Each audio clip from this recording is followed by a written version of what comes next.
Saya awali, Assalamualaikum warahmatullahi wabarakatuh.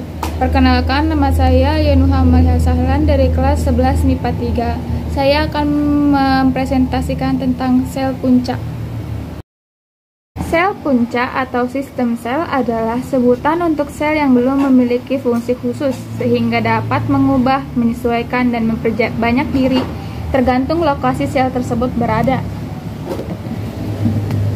Karakteristik sel puncak. Karakteristik dasar yang dimiliki oleh sel puncak adalah tidak memiliki struktur jaringan yang spesifik untuk melakukan fungsi tertentu. Keunikan dari karakteristik sel puncak ini memberi harapan baru untuk mengobati penyakit, terutama penyakit degeneratif. Yang pertama adalah sel puncak embrionik. Sel puncak embrionik yaitu sel puncak pluripoten berasal dari masa sel dalam blastosis, embrio dalam tahap awal.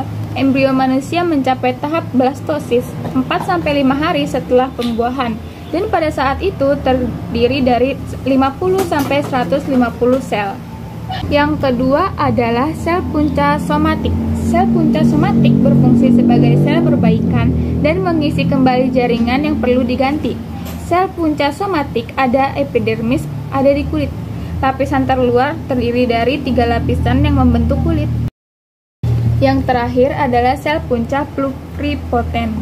Terinduksi sel puncak pluripoten memberi potensi untuk mengobati seseorang yang terserang penyakit dengan memanen sel bermutasi. Program sel itu kembali menjadi papan tulis kosong, secara efektif memperbaiki mereka dan kemudian memasukkan kembali sel-sel yang diperbaiki itu. Aplikasi sel puncak di bidang medis. Yang pertama, pengobatan penyakit Parkinson. Pengobatan penyakit Parkinson adalah menggunakan sistem sel dewasa yang berasal dari sumsum tulang belakang untuk mengganti sel-sel syaraf otak yang rusak. Yang kedua adalah penyembuhan penyakit serangan jantung. Dalam penyembuhan penyakit serangan jantung, sel puncak di sumsum tulang serta sel puncak yang telah berada pada jantung bisa dipakai untuk gempuran darah, sebab dalam sel puncak pada tubuh tetap belum memenuhi karena kontribusi sel puncak luar dari sumsum tulang atau tali pusar sangatlah diperlukan.